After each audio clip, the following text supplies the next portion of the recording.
வணக்கம். டெல்லி போன முதலமைச்சர் விஜய் பிரதமர் மோடியை சந்திச்சார். அமித்ஷா சந்திக்கிறதுக்கு அப்பாயின்மெண்ட் கொடுக்கல. ராகுல் காந்தி, சோனியா காந்திலாம் அவங்க வீட்டில் காத்திருந்தாங்க. ஆனால் முதலமைச்சர் விஜய் போய் அவங்க சந்திக்கலை. இதுதான் அரசியல் வட்டாரங்களில் பரபரப்பாக பேசப்படுது. என்ன காரணம் அப்படின்னு நீங்கள் எல்லாம் நினைக்கிறீங்க? இந்த விஷயம் சரியா? முதலமைச்சர் விஜய் செஞ்சது சரியா? ஒரு முட்டு கொடுத்தது யார்? தனிப்பெரும்பான்மை இல்லை அப்படின்னு சொன்னோன்னா உடனே திமுக கூட்டணி விட்டு நாங்கள் போயிட்டு வரோம், நன்றி வணக்கம் அப்படின்னு கூட சொல்லாமல் உடனே எஸ்கேப் ஆகி ஓடி வந்த காங்கிரஸ் கட்சி உடனே விஜய்க்கு முட்டு கொடுத்து நீங்கள் இருங்க, நாங்கள் பின்னாடி இருக்கோம், பிசிஐவை கூட்டிகிட்டு வரோம், கம்யூனிஸ்ட்டை கூட்டிகிட்டு வரோம், ஐயூஎம்எல்லை கூட்டிகிட்டு வரோன்ட்டு சொல்லிட்டு எல்லாத்துட்டையும் தனிப்பட்ட முறையில் திமுக கூட்டணியில் இருக்கிறோம் அப்படிங்கிற ஒரு எண்ணமே இல்லாமல் ராகுல் காந்தி எல்லாத்துலேயும் தனிப்பட்ட முறையில் பேசி எல்லாத்தையுமே கூட்டிகிட்டு வந்தார். ஆனால் கூட்டிகிட்டு விஜய் ஆட்சி அமைக்கிறதுக்கு சப்போர்ட் பண்ணாங்க. அமைச்சரவையில் இடம் கொடுத்தாச்சு. முதலமைச்சர் விஜய் அமைச்சரவையில் சொன்ன மாதிரி கூட்டணி கட்சிகளுக்கு அமைச்சரவையில் இடம் கொடுத்தாச்சு. காங்கிரஸில் 2 பேத்துக்கு கொடுத்தாச்சு. அதுக்கப்புறமா என்ன இருக்குது? இப்போ நம்ம போகிறது மாநில அரசுகள் உரிமை கேட்குறதுக்கு பிரதமரை சந்திக்க போகிறோம். பிரதமர் நரேந்திர மோடி அவரை போய் சந்தித்து அவர்கிட்ட மாநில அரசுகள் தொடர்பான பேச்சுவார்த்தை நடத்த போகிறோம். அப்படிங்கிறதுனால ராகுல் காந்தி, சோனியா காந்தி இவங்களை சந்திக்கிறத தவிர்த்துட்டாரு. நாங்கள் கூட்டணி ஆட்சியோ அல்ல நாங்கள் யாரு கூட நெருக்கமாக இருக்கிற மாதிரி காட்டிக்கிறதுக்கோ நாங்கள் விரும்பலை அப்படிங்கிற மாதிரி சொல்லிட்டாரு. தேசிய அரசியல் எங்களுக்கு முக்கியம் கிடையாது அப்படிங்கிற மாதிரி முதலமைச்சர் விஜயோட செயல்பாடுகள் இருக்குது அப்படிங்கிற மாதிரி சொன்னாங்க. கிட்டத்தட்ட பார்த்திங்கன்னா பிரதமர் மோடியோட அவருடைய வீட்டில் போய் ஒரு 10லேருந்து ஒரு 12 நிமிஷம் அவர் பேசியிருக்கிறார். முக்கியமான கோரிக்கைகளை வச்சுருக்கிறாரு. குறிப்பாக பார்த்திங்கன்னா சமீபத்தில் பேசப்படுறது முதலமைச்சர் விஜய் வந்த பிறகு வந்தே மாதர் பாடலுக்கு அப்புறம் தான் தமிழ் தாய் வாழ்த்தே இருக்குது. ஒரு மாநில அரசுக்குன்னு ஒரு முக்கியத்துவம் கொடுங்க. தமிழ் தாய் வாழ்த்தை நாங்கள் முன்னாடி பாடிக்கிறோம், அது பாடிட்டு அதுக்கப்புறமா நாங்கள் வந்தே மாதர்லாம் பாடிக்கிறோம், நீங்கள் கொஞ்சம் சுற்றறிக்கையை மாற்றி கொடுத்துக்கங்க அப்படிங்கிற மாதிரி சொல்லியிருக்கிறாரு. அதே போல் மேகதாது அணை நாங்கள் இப்போ தான் இந்த சித்தராமையா முதலமைச்சர் பதவியை ராஜினாமா பண்ணிட்டார். இப்போ சிவகுமார் வர போகிறார். அவர் முதலமைச்சராக வர்றதுக்கு முன்னாடியே அவர் என்ன செஞ்சிட்டாரு, மேகதாது அணை கட்டுறதுக்கு பூஜையெல்லாம் நாங்கள் போட போகிறோம், கட்ட போகிறோம், வனப்பகுதிகளெலாம் எவ்வளோ தூரம் தண்ணி நிற்கிதுன்னு தெரியாது, அந்த இடங்களுக்கு மாற்று ஏற்பாடுகள்லாம் நாங்கள் பண்ண போகிறோம் அப்படிங்கிற மாதிரி சொல்லிட்டாரு. இது தமிழ்நாடு அரசுக்கு இது உரிமையே கிடையாது கேட்குறதுக்கு அப்படிங்கிற மாதிரி பேச ஆரம்பிச்சிட்டாரு. இது நெருக்கடி முதலமைச்சர் கொடுக்கணும்.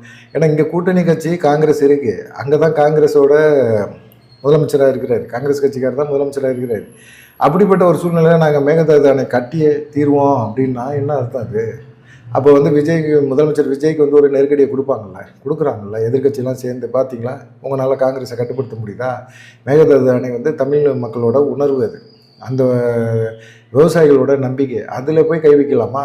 காங்கிரஸை நீங்கள் கண்டிக்க வேண்டியது தானே அப்படிங்கிற மாதிரி எல்லாருமே கேட்க ஆரம்பித்தாங்க.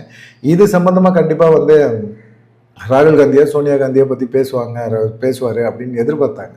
ஆனால் இது மத்திய அரசோட பிரச்சனை. மத்திய அரசிட்ட ஒரு மாநில அரசாக ஒரு மாநிலத்தோட முதலமைச்சர் விஜய் போய் பிரதமர் மோடிகிட்ட தன்னுடைய குறைகள் எல்லாத்தையும் சொல்லியிருக்கார். சந்தோஷம்.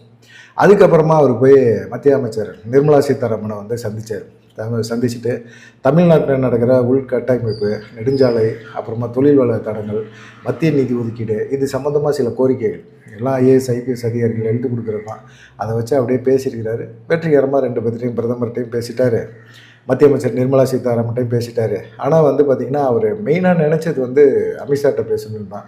ஆனால் அமித்ஷா கடைசி வரைக்கும் அப்பாயின்மெண்ட் கொடுக்கல. பிரதமரை சந்திச்சிட்டிங்களா, மத்திய அமைச்சரை சந்திச்சிட்டிங்களா, கிளம்புங்க. ஏன்னா அமித்ஷா உடனே டக்குன்னு ஒரு இதை சந்திக்க விட மாட்டார். சந்திச்சார்னா அவருக்கு சிக்கலாயிடும். 2வது விஜயை விட்டு பிடிப்பாங்க, அப்படியே என்ன பண்ணுறாரு அப்படின்னு சொல்லி. ஏன்னா ராகுல் காந்தி, சோனியா காந்தியை சந்திக்கிறாரான்னு பார்க்கணும். சந்திப்பாரா அப்படிங்கிற ஒரு எண்ணம் இருந்தது. சந்திப்பார் அப்படிங்கிற ஒரு நம்பிக்கை காங்கிரஸில் ராகுல் காந்திக்கும் சோனியா காந்திக்குமே இருந்தது. இப்போ என்னன்னு கேட்டிங்கன்னா, ராகுல் காந்தி அவங்க சோனியா காந்தி வீட்டில் வெளியே போஸ்டே வச்சுட்டாங்க. ராகுல் காந்தி, விஜய், சோனியா காந்திலாம் இருக்கிற மாதிரி ஃப்ளக்ஸ் எல்லாம் வச்சு ஒரு எதிர்பார்ப்பு, இந்த சந்திப்பு நடக்கும், கண்டிப்பாக நடக்கும், நம்ம தான் அவர் ஆட்சி அமைக்கிறதுக்கு நம்ம சப்போர்ட் பண்ணிட்டோம்ல அப்படிங்கிற மாதிரி ஒரு எண்ணத்தில் இருந்தாங்க. என்ன பண்ண முடியும்? அவர் இப்போ போய் காங்கிரஸை போய் சந்திக்க முடியுமா? சந்தித்து காங்கிரஸ் தலைவர்களை சந்தித்து பேச்சுவார்த்தை நடத்துனாங்கன்னா அது விஜய்க்கு ஒரு நெருக்கடியை கொடுப்பாங்க. 2029 நாடாளுமன்ற தேர்தல் காங்கிரஸுக்கு மிக முக்கியமான தேர்தல் தமிழ்நாட்டில். அதனால அவங்க விஜய் எதிர்பார்க்கலாம். விஜய்க்கு அது தேவை கிடையாது. அவர் இப்போ சட்டசபை தேர்தல் தான், அந்த தேர்தலில் அவர் ஜெயிச்சிட்டார், அதனால ஒன்றும் பிரச்சனை கிடையாது அப்படிங்கிற மாதிரி அவங்க யோசிக்க ஆரம்பித்தாங்க. இது முழுக்க டிவிகே தரப்பில் என்ன சொல்கிறாங்கன்னா, இது முழுக்க மாநில அரசு பிரச்சனை. இதில் காங்கிரஸை போய் சந்திக்கிறதுக்கு அவர் போகல. பிரதமர் மோடியை சந்திக்க போகிறாரு, மத்திய அமைச்சர்களை சந்திக்க போகிறாரு, அவ்வளோதான். காங்கிரஸ் கட்சி எங்கள் கூட கூட்டணி கட்சி தான். நாங்கள் கூட்டணி கட்சிகளை எப்போ சந்திக்கணும், எப்படி சந்திக்கணும், அவங்கள்ட்ட என்ன பேசணும் அப்படிங்கிறத தனிப்பட்ட முறையில் நாங்கள் பண்ணிக்குவோம். ஆனால் இதுக்கும் அதுக்கும் சம்மந்தம் கிடையாது. இது மாநில அரசு பிரச்சனையை மத்திய அரசுகிட்ட தான் தெரிவிக்கணும். இது ராகுல் காந்திக்கோ சோனியா காந்திகிட்ட இதை பற்றி விவாதிக்க முடியாது. அப்படி போய் சந்திக்கிறது வந்து மத்திய அரசுக்கு ஒரு இக்கட்டான ஒரு சூழ்நிலையோ ஒரு கோபத்தையோ உருவாக்கிடுச்சு அப்படின்னா நமக்கு கிடைக்க வேண்டிய சில பல விஷயங்கள் நடக்காமல் போயிடும் அப்படிங்கிற ஒரு எண்ணத்தினால அது தெரிஞ்சே தான் வந்து காங்கிரஸ் கட்சி தலைவர்களை சந்திக்கிறத அவாய்ட் பண்ணிட்டாரு முதலமைச்சர் அப்படிங்கிற மாதிரி சொல்கிறாங்க. ஒரு மாநில முதலமைச்சரோட அதிகாரப்பூர்வமான இது அரசு பயணம். மத்திய அரசிடம் இருந்து தமிழகத்துக்கு வர வேண்டிய முக்கியமான நிதி திட்டங்களை எல்லாத்தையுமே மத்திய அரசோட பேச வேண்டிய ஒரு இக்கட்டான ஒரு சூழ்நிலையில் இருக்கார். அப்போ வந்து மாநில அரசு என்ன செய்யணுமோ அதை தான் அவர் செஞ்சுருக்காரு. இங்கே வந்து ஒரு கூட்டணி கட்சி தலைவர்களை சந்திக்கிறதோ இல்லை தேசிய எதிர்கட்சிகளை வந்து சந்தித்து சமன்பாடுகளை வந்து சரி பண்ணுறதோ அதெல்லாம் வந்து அவருடைய நோக்கமே கிடையாது, எண்ணமும் கிடையாது. அதனால வந்து எதிர்கட்சிங்க வந்து திட்டம் போட்டு விஜய் வந்து காங்கிரஸை வந்து புறக்கணிச்சார் அப்படிங்கிற மாதிரி ஒரு செய்தியெல்லாம் பரப்புகிறாங்க. அது ஒன்றும் பெரிய பிரச்சனை கிடையாது. காங்கிரஸ் கட்சி அதை பெருசாக எடுத்துக்கல அப்படிங்கிற மாதிரி நினைக்கிறாங்க, சொல்கிறாங்க. எல்லாமே வந்து இதில் மறைமுகமாக முதலமைச்சர் விஜய் வந்து ஒரு விஷயத்த வந்து பண்ணியிருக்கிறார். தேசிய கட்சிகளோட சப்போர்ட்டில் ஆதரவில் நான் இருக்க விரும்பலை அப்படிங்கிறத வந்து காங்கிரஸுக்கு தெளிவுபடுத்தியிருக்கிறாரு. மத்திய அரசுங்கிறதுனால பாஜகவோட பேச்சுவார்த்தை நடத்துகிறார், மற்றபடி ஒன்றுமே கிடையாது அப்படிங்கிறதையும் சொல்லியிருக்காரு. ஏன்னா இப்போ அதிமுகவில் பலர் வந்து ராஜினாமா பண்ணிட்டாங்க. இப்போ சிவி சண்முகமாக ராஜினாமா பண்ண போகிறாரு. விஜயபாஸ்கர், புதுக்கோட்டை விஜயபாஸ்கர் வந்து எடப்பாடி பழனிசாமியோட இணைஞ்சு பணியாற்றவே முடியாது அப்படிங்கிற ஒரு சூழ்நிலைக்கு வந்துட்டார்.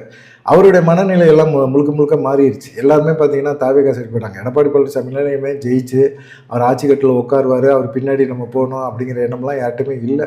நிறைய பேர் வந்து இப்போ அவர் ஆதரிக்கிறவங்க எல்லாருமே இந்த எம்எல்ஏ பதவியை தக்க வைக்கிறதுக்காக போகிறாங்க. இப்போ விஜயபாஸ்கர்லாம் என்ன நினைக்கிறாருன்னா, நம்ம ஒதுங்கிடுவோம், எடப்பாடி பழனிசாமியோட நம்ம மிங்கிள் ஆக முடியாது, எடப்பாடி பழனிசாமியோட செயல்பட முடியாது அப்படின்னு சொல்லிட்டு அவர் கட்சியில் அவருக்காக உழைக்கக்கூடிய ஒரு 500 நபர்களில் வந்து வர வச்சு அவர் ஆலோசனைகள்லாம் பண்ணியிருக்காரு.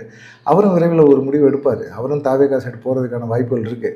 இந்த சைடு பார்த்திங்கன்னா அதிமுகவோட முக்கியமான தலைவர் வட மாவட்டங்கள் அப்படின்னு பார்த்திங்கன்னா சிவி சண்முகம் தான். அவரே வந்து பதவியை ராஜினாமா பண்ண போகிறாரு, இதுக்கு தாவேகா சைடு போகிறாரு அப்படின்னு சொல்லி அவருடைய ஆதரவாளரோட ஆலோசனை பண்ணியிருக்காரு. இந்த சைடு புதுக்கோட்டை சைடுனா விஜயபாஸ்கர் தான், அவரும் ஆலோசனை பண்ணிட்டுருக்காரு. நடுவில் ஒரு டிஸ்ட்ரிக்ட் இருக்குது திருச்சின்னு சொல்லி, வெள்ளமண்டி நடராஜன், அவர் போய் இன்றைக்கி தாவேகாவில் சேர்ந்தே விட்டார். என்னையே அது இப்போ தான் ஓபிஎஸ்லேருந்து திரும்பவும் எடப்பாடி பழனிசாமிகிட்ட வந்தார். எப்படியும் அதிமுக ஆட்சி அமைச்சிடும், விஜய்க்கெலாம் அவ்வளோ பெரிய சப்போர்ட் இருக்கிற மாதிரியா இருக்குது அப்படிங்கிற மாதிரி ஒரு நினைப்பில் இருந்தார் வெள்ளமண்டி நடராஜன். அதனால் அவர் என்ன செஞ்சார், டக்குன்னு பார்த்தார், இது சுத்தப்படாது, இவங்க கிட்ட நம்ம பஞ்சாயத்து பேசிக்கிட்டே இருக்கிறதெல்லாம் நமக்கு லாய்க்கப்படாது, நம்ம டக்குன்னு போகிறோம் தாவேகால இணைகிறோம் அப்படின்னு சொல்லிட்டு அவரும் இணைஞ்சிட்டார். இப்போ இந்த மாதிரி சூழ்நிலையில் எம்எல்ஏக்கள் ராஜினாமாலாம் இருக்குது. இதை வச்சு பார்க்கும்போது காங்கிரஸோட ஆதரவு நமக்கு தேவை கிடையாது அப்படிங்கிற ஒரு எண்ணத்தில் முதலமைச்சர் விஜய் முடிவு பண்ணியிருக்கலாம் அப்படின்னு நினைக்கிறாங்க. அப்படி நினச்சி தான் வந்து என்ன செஞ்சிட்டாரு, தேவையில்லாமல் பிரச்சனைகளோ சர்ச்சைகளோ சோனியா ராகுல் காந்தியை சந்தித்தா உருவாகும், அப்படி உருவாக்கக்கூடாது, மத்திய அரசு நம்ம மேலே டென்ஷன் ஆகிடக்கூடாது, மாநில அரசுக்கான திட்டங்களை வந்து மத்திய அரசுகிட்ட நம்ம வாங்கணும், அப்படி வாங்கி மக்களுக்கு நல்லது பண்ணணும் அப்படிங்கிற ஒரு எண்ணத்தில் மட்டுமே விஜய் இன்றைக்கி டெல்லி போயிருக்கிறாரு அப்படிங்கிற மாதிரி இருக்குது. ராகுல் சோனியா காந்தியை பொறுமையாக சந்திச்சுக்கோம், ஒன்றும் பிரச்சனை கிடையாது.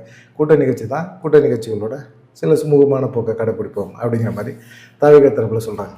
உங்களுடைய கருத்து என்ன அப்படிங்கிறத மறக்காமல் கமெண்ட் பண்ணுங்கள். நன்றி, வணக்கம்.